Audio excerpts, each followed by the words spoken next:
En dat u vanmôre die skouer wil kom bied vir hierdie mense wat hier gekry het.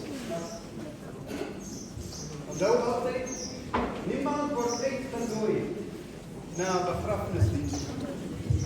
U kom omdat u hier wil wees.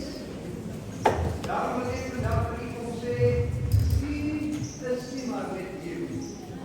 U is vanmôre hier om aan hierdie familie te wys, God is saam met hulle. En sy teenwoordigheid, deur u teenwoordigheid, is 'n bewys dat u kom. So baie dankie dat u vanmôre hier is.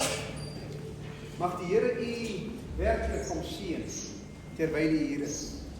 En die beroepte familie, een ding wat ons nie weet wat gebeur nie. Ons weet nie hoekom dinge so gebeur nie. En ek weet ook nie hoe sal ons opgetree het as ons geweet het hoekom dit so moet gebeur. Maar God sy dank, wat later alles ten goeie sal laat wees. Liewe gemeente, baie hartlik welkom. Aan die familie, baie dankie dat u vandag vir ons as Bethel in hierdie bevoorregte posisie plaas om hierdie diens hier te kan hou.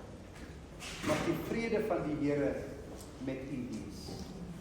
Liewe gemeente, onthou tog by Bethel werk die dinge baie anders as by ander gemeentes.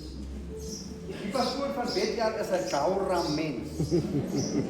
En hy sal hier uitstap en u gaan wegjaag as u daar buitekant sal rondstaan en nie die eer aan Elton gee vandag.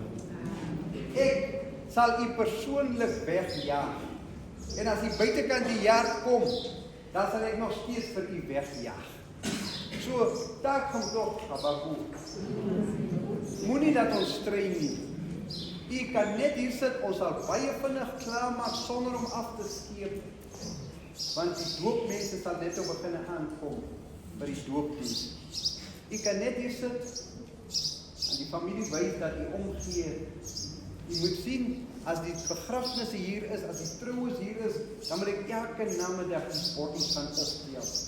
Julle weet ons wat se bottels nie. Waterbottels. Wat dink julle alweer? Ja, die gemeente van die Here, die almal omseën. Amen. Die ouderlinge, baie dankie dat u hierdie werk van God doen onder baie moeilike omstandighede. Die Here self sal u die beloning gee. En baie dankie dat u vandag ook vir my in hierdie diens sal bystaan.